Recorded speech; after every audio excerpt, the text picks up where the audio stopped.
Buenas tardes, queridos hermanos. Dios les bendiga. Y seguimos alabando al Señor, dándole gracias por cada día de vida que Él nos concede. Y bueno, ayudándonos a sostener esta cuarentena. Esperemos que esta semana haya mejoras, haya situaciones que realmente mejoren toda esta situación. Pero gracias a Dios el Señor está con nosotros.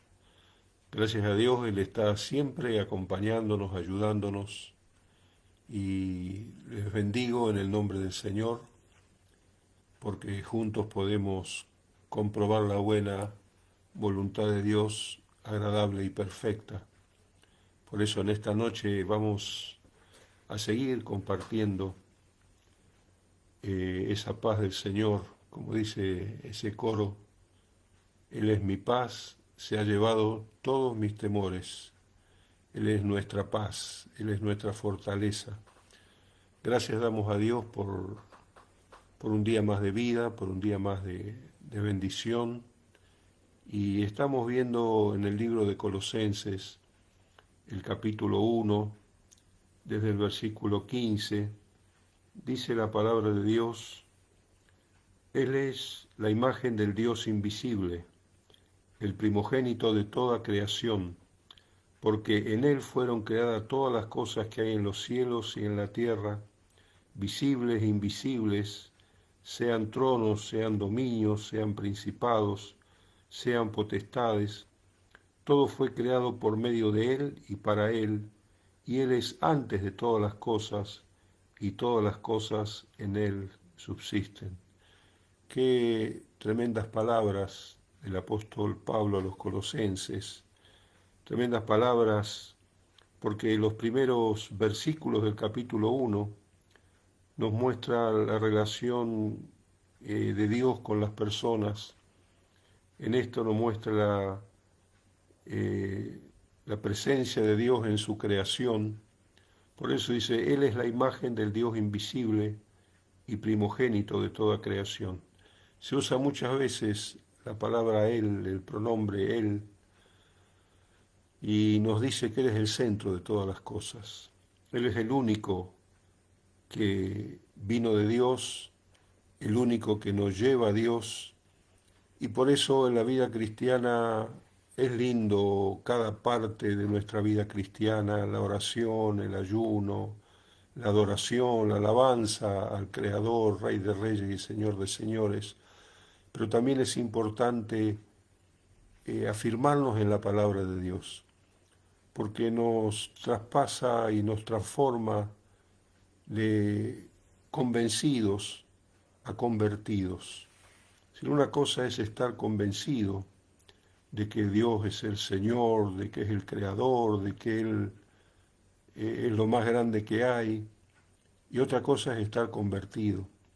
Si la conversión transforma nuestra vida, la conversión cambia nuestro carácter, la conversión transforma nuestra forma de ser. Entonces no es solamente un convencimiento. Si yo soy un creyente convencido, mi conducta, mi vida no va a cambiar mucho. Si soy solamente convencido que el Evangelio es bueno, no va a haber cambios dentro de mi vida. Ahora, cuando nos entregamos a Cristo, porque Él es la imagen del Dios invisible, cuando entregamos nuestro corazón a Cristo, todas las áreas de nuestra vida al Señor, vemos que hay una conversión. El Señor convirtió a los gentiles en hijos de Dios. Y aquí dice: por Él fueron creadas todas las cosas. Por eso cuando se destruye lo que por Él fue creado es un pecado tremendo. Él creó la vida, Él creó los niños, Él creó la familia, Él creó la vegetación, Él creó los animales. Por eso por Él fueron creadas todas las cosas en los cielos y en la tierra, visibles e invisibles. Él tiene potestad sobre tronos, dominios, principados, potestades. Dice: todo fue creado por medio de Él y para Él. La relación de Dios con el mundo creado. la relación de Dios. Por eso cuando nos relacionamos con Dios, nuestra vida cambia. Cuando, como dice Pablo aquí a los colosenses, Él es la imagen del Dios invisible, por Él fueron creadas todas las cosas, todo fue creado por medio de Él y para Él, y Él es antes de todas las cosas, y todas las cosas en Él subsisten. En estos 3 versículos figura el pronombre Él 1, 2, 3, 4, 5, 6 veces, y los otros versículos sigue probándolo. Él es el centro de todas las cosas. Cuando nos casamos con Él, pusimos en la tarjeta un texto que dice unidos por Él y para Él. Entonces Jesús es el centro de todo, de tu vida, es el centro de todo lo que nos pasa. Entonces hoy hay mucha tristeza, hay mucha angustia por esta cuarentena, pero cuando decidimos que Él sea el centro de nuestra vida, Él venció la angustia, Él venció el estrés, Él venció... Mire, si el Señor no tuvo estrés, ¿cómo tuvo estrés? Si lo perseguían, lo buscaban para matarlo, contradecían su enseñanza, pero cuando Él iba a solas con el Padre, en la presencia de Dios, Él dejaba todo ese estrés, lo dejaba en las manos de Dios. Por eso cuando sin duda podemos tener angustias, dificultades, la oración es esa fuente de vida, la palabra es esa fuente inagotable. Entonces el Señor manejaba su angustia, su estrés, la manejaba en la presencia del Padre. En el desierto, después de no comer por 40 días, el enemigo dice, bueno, este ya está flojito, anda flojo de papeles, entonces voy a tentarlo. Pero el Señor nunca dejó que la angustia lo venciera, que las situaciones físicas lo vencieran, sino que iba al Padre. Y nosotros cuando vamos al Padre en oración, pidiéndole perdón por nuestros pecados, diciendo que realmente queremos amar a nuestro prójimo como a nosotros mismos y amar a Dios por sobre todas las cosas, entonces acá dice claro, todo fue creado por medio de Él y para Él. La criatura humana fue creado por medio de Él y para Él. El mundo fue creado por medio de Él y para Él. Y Él es antes de todas las cosas. Siempre la más sabia decisión es poner a Él en el primer lugar en tu vida. Que no haya ninguna cosa que ocupe el lugar de Él. Él tiene que tener el primer lugar. Ninguna cosa, ninguna persona, ninguna circunstancia, ninguna raíz de amargura que ocupe el primer lugar. Ninguna herida que ocupe el primer lugar. En esta noche podemos sanar nuestras heridas porque dice acá que Él es antes de todas las cosas y todas las cosas por Él subsisten. No sé cuándo el Señor va a venir a buscarnos, pero subsistimos por Él.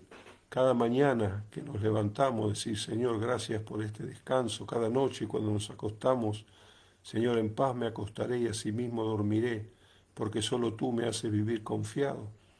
Por eso acá dice, todas las cosas en Él subsisten. Y en el versículo 18 del capítulo 1 de Colosenses, en la Biblia tiene pura enseñanza, pura victoria para la vida del cristiano. Dice que Él, otra vez Él, es la cabeza del cuerpo, que es la iglesia. La iglesia no es un conjunto de individualidades, sí, somos cada uno diferente, pero en Cristo su amor nos une y nos ayuda a sobrellevar los unos las cargas de los otros, nos ayuda a perdonar, nos ayuda a pedir perdón. Entonces, Él es la cabeza del cuerpo, que es la iglesia. La iglesia no la creó una institución humana, la iglesia no la creó un grupo de gente alegre, la iglesia es creación de Dios y Él es la cabeza, es el principio, el primogénito entre los muertos, para que todo tenga preeminencia. Entonces, Él es el centro, no es el pastor, no es el líder, no es el evangelista, no es el profeta, no es el apóstol. El líder, la cabeza de la iglesia es Cristo. Nosotros somos simplemente siervos de Él para edificar su obra. Y acá dice, versículo 19 del capítulo 1 de Colosenses, agradó al Padre que en Él habitase toda la plenitud. Si no hay nadie que tiene que completar la plenitud de Cristo, como dicen algunas sectas que vienen para completar lo que Cristo no hizo. En ninguna parte de la Biblia nos dice que el sacrificio de Cristo fue incompleto, sino que Él en la cruz hizo un sacrificio completo y pagó el precio aún de las enfermedades que todavía ni la ciencia conoce. El Señor ya la llevó en la cruz. Estábamos orando por el pastor Ciro Crimi. Gracias a Dios ya volvió a la casa y no quedó ningún indicio de cáncer maligno. Y damos gracias a Dios. Él ya está volviendo a casa. Agradezco por las oraciones. Y ahora tenemos el pastor Nonini, también Rogelio. El 21 va a tener una operación delicada del corazón y estar orando, están pidiendo dadores de sangre. Yo puse el anuncio, así que si usted puede donar sangre, sería dar sangre para un hermoso siervo de Dios. En Él habita toda la plenitud. Todo lo que necesitamos en nuestra vida está en Él. Personal, familiar, económico, en todas las áreas. Dios no prometió que no iba a haber sufrimiento, que no iba a haber dolencia. Así que cuando alguien predica que en Cristo no te enfermas más, en Cristo siempre vas a ser prosperado todos los días, no vas a tener ningún sufrimiento, eso no es ni siquiera bíblico. Si las pruebas nos ayudan a crecer en la fe, las pruebas nos ayudan a crecer en el conocimiento del Señor. Estas mismas pruebas, hay mucha gente angustiada, con estrés, deprimida, y es verdad, es una prueba dura, es una prueba grande, pero ahí es donde vamos midiendo nuestra fe. Si nuestra fe es flaca, débil, entonces cualquier vientito la puede tirar. Pero si tu fe está fundada sobre la roca, no hay nada que lo pueda tirar. No hay situaciones que te puedan tirar tu casa. También dice que por medio de él, de Jesús, reconcilió consigo a todas las cosas, las que están en los cielos como en la tierra, haciendo la paz mediante su sangre, la sangre de su cruz. La paz la pagó Jesús en la cruz del Calvario. Cuando no tenés paz necesitamos acercarnos a esa sangre preciosa, diciendo, Señor, límpiame con tu sangre, Señor, dame paz, que yo pueda perdonar, que yo pueda pedir perdón, que pueda tener paciencia en las pruebas, que deje realmente actuar a Dios en mi vida. Y un milagro grande vas a ver en tu vida cuando dejamos actuar a Dios. Entonces Él hace la paz en la vida de las familias, en la vida de los hogares. Si en tu hogar no hay paz, si en tu círculo que te moves no hay paz, vamos a llenarnos de la presencia de Dios a través de su palabra, a través de congregarnos cuando podamos. En este momento usamos estos excelentes medios y agradezco al equipo online que tenemos los domingos que nos ayudan para ensamblar las predicaciones, las canciones, y vamos a ir mejorando porque tenemos un equipo muy interesante que se preocupa, investiga, y vamos a presentarlo pronto. Alexis, Jerónimo, Juan y Leandro son los 4 que están trabajando firmemente y agradecemos a los hermanos que traen las alabanzas, los testimonios. Hay muchos testimonios que están ocurriendo y vamos a ver cómo podemos ensamblarlo. También en tu vida, cuando tenés un testimonio, mandame un mensajito, mandame algo para que podamos contar cuán grandes cosas el Señor sigue haciendo. Acá sigue diciendo que nosotros en otro tiempo, versículo 21, capítulo 1 de Colosenses, en otro tiempo éramos extraños y enemigos. Qué feo, qué malo es el ser extraño para Dios, porque Dios es nuestro Padre y Él está buscando tu vida. Dios es nuestro Padre que nos ama. Y antes sí éramos extraños, las cosas de Dios nos parecían extrañas, las cosas de Dios nos hacían enemigos al ir en contra de ellas. Por eso, qué lindo esta carta de Pablo a los Colosenses. Dice que éramos extraños y enemigos, haciendo malas obras. Es decir, una de las transformaciones que hace la persona convertida, no convencida, sino convertida, es que le pedimos a Dios que nos ayude a dejar de hacer malas obras, a estar mirando cosas que no son edificantes, a estar participando de conversaciones sucias, al estar ensuciando nuestra vida. Vamos a mantenerla como tenemos que mantener la salud. El barbijo, no sé dónde lo tengo por ahí, el barbijo, el alcohol, las manos lavadas, toser en el brazo, guardar distancias, es decir, eso para mantener la salud física. Ahora, para mantener la salud espiritual, necesitamos decirle, Señor, quiero hacer las buenas obras que vos preparaste de antemano, ayúdame a cambiar mi conducta, mi carácter, mi vocabulario, saber que antes éramos enemigos, extraños a Dios, haciendo malas obras, pero gloria a Dios, ahora el Señor nos ha reconciliado, vos estás reconciliado con Dios y entonces con su ayuda podemos hacer buenas obras. También sigue diciendo, en su cuerpo, nos reconcilió en su cuerpo de carne por medio de la muerte, el valor tremendo de la muerte de Cristo, que hoy nos da libertad, que hoy nos da gozo en medio de la tormenta, nos da paz en medio de la tormenta. Mire, tengo el teclado lejos, si no cantábamos puedes tener paz en la tormenta. Dice acá también, nos ha reconciliado siendo extraños, versículo 22, para presentarnos santo y sin mancha e irreprensible delante de Él. Es la ofrenda más grande que le podemos dar a Dios.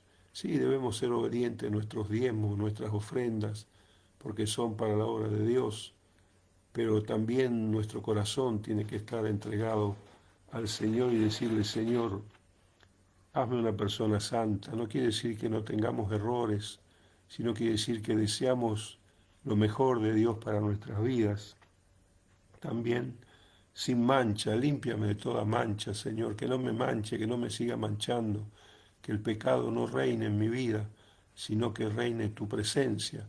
Así que este hermoso regalo que Dios nos da. También dice acá, si en verdad permanecemos fundados y firmes en la fe, todas estas crisis que nos tocan pasar mundialmente nos afirman la fe. Es decir, todo pensamiento que nos aleje de Dios no hay que darle entrada, y sino al contrario, afirmarnos en la fe, que nos afirme en la fe, versículo 23, capítulo 1 de Colosenses, y sin movernos de la esperanza del Evangelio que hemos oído, el cual se predica en toda la creación, y Pablo fui hecho ministro.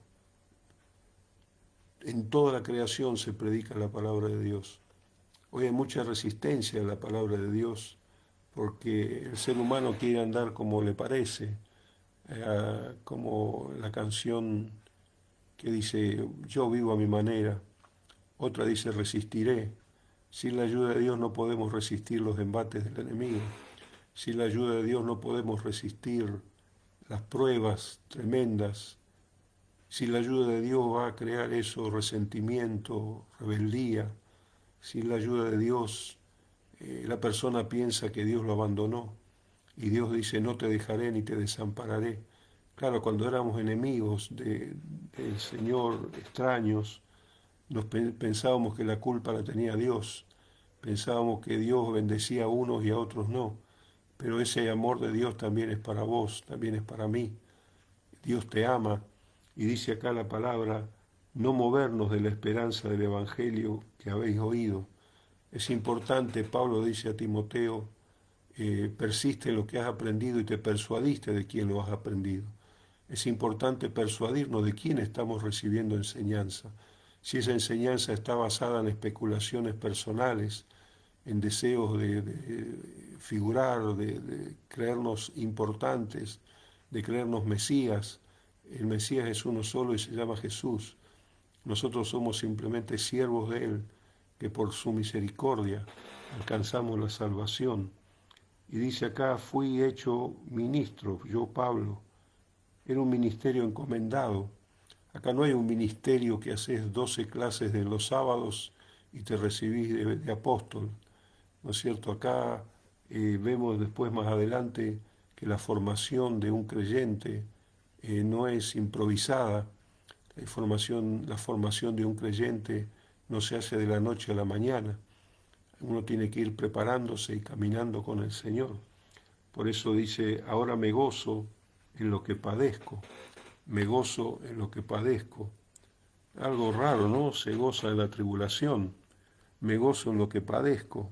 Y a veces cuando estamos padeciendo, el gozo es lo que nos sostiene, esa fortaleza del Espíritu Santo, saber que Él está con vos, que Él camina con vos, que Él anda caminando con nosotros.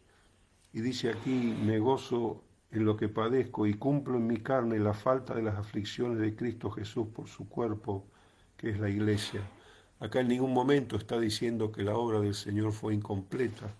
A veces se presentan algunos líderes diciendo que están completando la obra de Dios porque fue incompleta. Había un líder coreano también que decía, Jesús fue solo a los pobres y entonces yo voy a completar la obra de Cristo yendo a los ricos. Y entonces tengamos bien claro, nosotros no podemos completar la obra de Cristo porque la obra de Cristo es completa. Lo que debemos es aplicar la obra de redención que sigue su curso para que todo pecador pueda salvarse, para que todo creyente pueda santificarse. El cristianismo sufriente no completa la redención.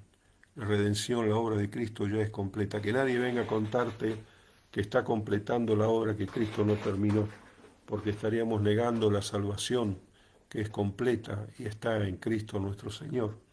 Sigue diciendo aquí, fui hecho ministro de las aflicciones de Cristo por su cuerpo, que es la iglesia. Vuelve a mencionar de vuelta a la iglesia, esa institución creada por Dios, donde vivimos todos aquellos que hemos sido salvos por la obra de Cristo. Entonces la iglesia no es algo de segunda importancia. No estamos hablando del templo, hoy el templo está cerrado, pero la iglesia sigue fortalecida grandemente. La iglesia en las pruebas se fortalece, y las pruebas nos hacen ver dónde está nuestra fe. Es un chequeo, es un hisopado. Las pruebas son un hisopado para ver si tenemos Corvis o no tenemos Corvis.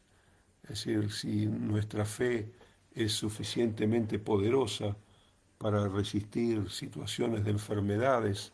Por eso una cosa es estar convencido que son todos buenos los hermanos, que el Evangelio es lo más grande que hay, pero eso no es conversión.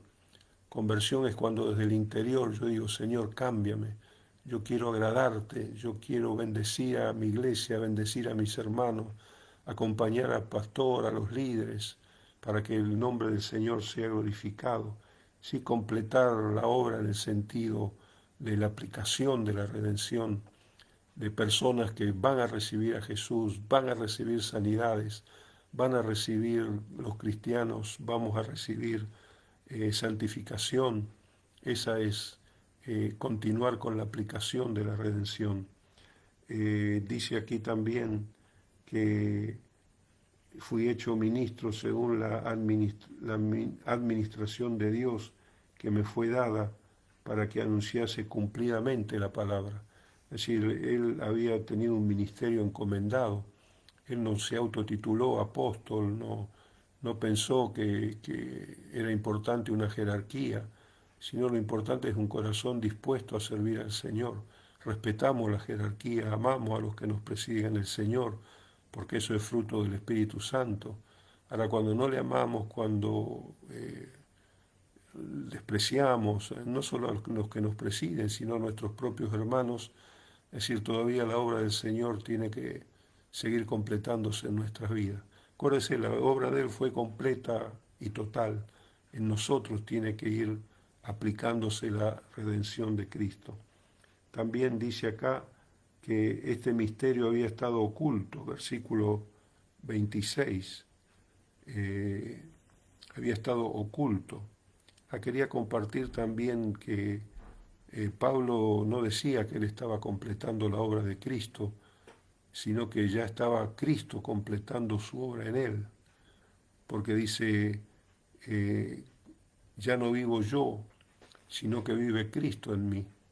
Entonces Cristo estaba completando la obra de Él, del Señor de señores y Rey de reyes, en la vida de Pablo. Y aquí en el versículo 26 de capítulo 1 de Colosenses, dice que había estado oculto por siglos y edades, pero ahora ha sido manifestado a sus santos. Es decir, lo que Dios nos manifestó a nosotros, esa obra completa en la cruz del Calvario, el Espíritu Santo nos convenció de pecado, de justicia, de juicio, y nos arrepentimos, y esa obra de la cruz se hizo patente en tu vida, en la mía. Eso, mucha gente que se dice sabia quiere conocer eso, pero sin fe es imposible entender que alguien que nos amó tanto y murió por pecadores, por gente transgresora como nosotros, y ese amor tan grande solamente se entiende por la fe. Por eso dice aquí también, versículo 27, a quienes Dios quiso dar a conocer la riqueza de la gloria de este misterio entre los gentiles, que es Cristo en vosotros, esperanza de gloria. Qué lindo que hayas descubierto a Cristo como Señor y Salvador, Señor de tu vida, Señor de tu familia. Damos gloria a Él, damos honra a su nombre en esta noche, porque vamos a tener victoria. No fijes en las circunstancias porque pueden ser malas o difíciles, sino fijemos nuestros ojos en el Señor. Él prometió estar con nosotros todos los días. Pedir al Espíritu Santo que nos guíe en los pensamientos, que nos guíe en la palabra que pronunciamos, porque a veces hay palabras corrompidas, a veces hay palabras sucias en nuestra boca y tenemos que decirle, Señor, quítala para siempre. Eh, Sumérgelo en lo profundo de la mar, húndelo en lo profundo de la mar. Y acá en el 28 dice, anunciamos amonestando a todo hombre y enseñando a todo hombre en toda sabiduría, a fin de presentar en perfecto en Cristo Jesús a todo hombre. Habla de amonestar. Amonestar significa fijar convicciones en la mente de una persona, fijar convicciones, porque el Evangelio ofrece toda la sabiduría genuina, verdadera, perfecta.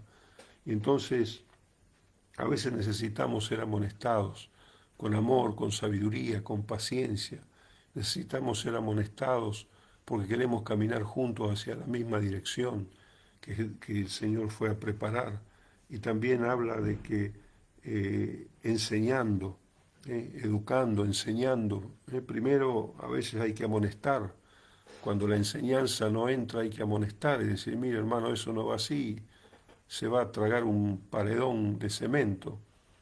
Pare la mano, ponga el freno de mano y reciba la enseñanza, piense en la enseñanza, ame la enseñanza de la palabra de Dios. Por eso amonestar es fijar convicciones en la mente de alguien. Y cuando esas convicciones de la Biblia se fijan en nuestra mente, afectan nuestro corazón.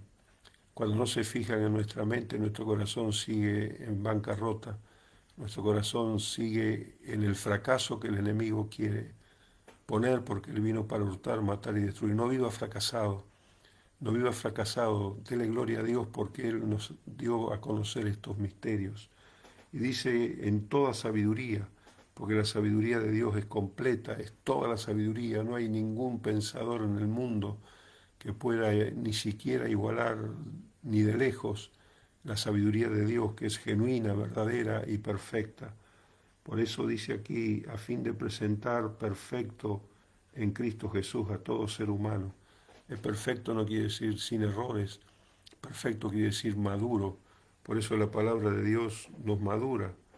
Y sigue diciendo aquí en el último versículo del capítulo 1 que terminamos hoy, es para lo cual también trabajo, luchando según la potencia de Él, la cual actúa poderosamente en mí.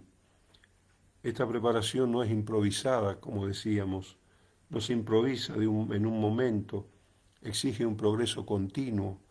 Es decir, la vida del cristiano no se forma en una manera improvisada, a las apuradas, a los ponchazos, sino que la vida cristiana que va a dar frutos exige un progreso continuo. Cada situación familiar, de enfermedad, de salud, económica, nos ayuda a progresar con continuidad. Por eso no nos quedemos ahí en el medio del camino, sino digámosle, Señor, yo quiero un progreso continuo, un progreso especial para mi vida. Es cierto que sufre agonía, Pablo, estoy sufriendo, por eso no son muchos los que quieren asumir responsabilidades en la familia de Dios, o son bastantes, porque hay que sufrir agonía, hay que sufrir las necesidades de los demás, hay que orar al Señor para que no solo nos mantengamos en equilibrio, sino ayudemos a equilibrar muchas vidas. Por eso el Señor te invita en este día a que no tengas miedo a sufrir agonías, porque la fe se va perfeccionando. La preparación no es improvisada en la vida del cristiano. Cada prueba tiene una victoria. Cada lucha el Señor está con nosotros. Es cierto que sufre agonía, pero por otro lado la potencia de Jesús actúa poderosamente en él. También en tu vida la potencia de Jesús va a actuar poderosamente. Sí, me vas a decir, yo no soy el apóstol Pablo. No importa cómo te llames, la potencia de Dios va a actuar en tu vida de acuerdo a la fe que pongamos en las circunstancias que estamos atravesando en Jesús. Y acá Pablo le dice a los filipenses, todo lo puedo en Cristo que me fortalece. Todo lo puedo en Cristo que me fortalece. Por eso vamos a dejar aquí el final del capítulo 1 y el próximo martes seguiremos con el 2. Pueden ir leyéndolo, marcándolo, y si hay preguntas pueden ir dándolas. Dios les bendiga, queridos hermanos, y acuérdense que nos gozamos en las tribulaciones porque Cristo vive en nosotros. Y la preparación en la vida cristiana no es improvisada, no es lo mismo ser una persona convencida que convertida. El convertido deja a la palabra actuar en su vida, el convertido deja al Espíritu Santo quebrantarlo, humillarnos, y bajo la poderosa mano de Dios le decimos, cámbiame, Señor. Hay un libro que se llama Cámbiame, Señor. Por eso, querida iglesia, termino con las palabras de Filipenses, Pablo a los Filipenses 4:13, todo lo puedo en Cristo que me fortalece. El Señor te fortalezca, y vamos a hacer una oración en este día, y si hay alguien que todavía no conoce a Cristo, se apartó de Él, en este día pueda reconciliarse y vivir toda esta plenitud de Cristo que se nota sobre todos los momentos de zozobra, en los momentos de grandes crisis. La fe se hace más grande que la crisis. Cuando tu fe es más grande que la crisis, has crecido. Cuando la crisis es más grande que tu fe, necesitamos crecer. Oremos, y si no recibiste a Cristo todavía o estás rebelde para con Dios, repite conmigo esta oración. Señor Jesús, en esta noche especial, yo quiero decir junto con la palabra tuya, todo lo puedo en Cristo que me fortalece. Cualquier angustia, cualquier estrés, cuando vamos a tus pies, Señor, y te pedimos perdón por nuestros pecados, y te recibimos, oro con mis amigos que te reciben en esta tarde como Señor y Salvador. Perdona nuestros pecados, perdona nuestras rebeliones, perdónanos que fuimos duros para caer sanamente y firmemente a tus pies. Y en esta noche, Jesús, yo te recibo como mi Señor y Salvador. Si me he apartado, te pido perdón, Señor, y quiero volver. Quiero perdonar, quiero pedir perdón y quiero volver a la comunión contigo. Y si somos creyentes firmes, Señor, santifícanos en esta noche. Quita todo lo que es de desagrado a ti, porque fuimos creados por Él y para Él. Bendigo, Señor, a cada uno en esta noche y recibimos tu bendición. En el nombre de Jesús. Amén y amén. Dios les bendiga, queridos hermanos, y les recuerdo el próximo domingo, 11 de la mañana, estaremos continuando con alabanzas, con predicación. Y acuérdense que lo que nos sostiene en el tiempo es la palabra de Dios, el Espíritu Santo, son las disciplinas espirituales. Dios te bendiga y bendiciones de parte de Dios.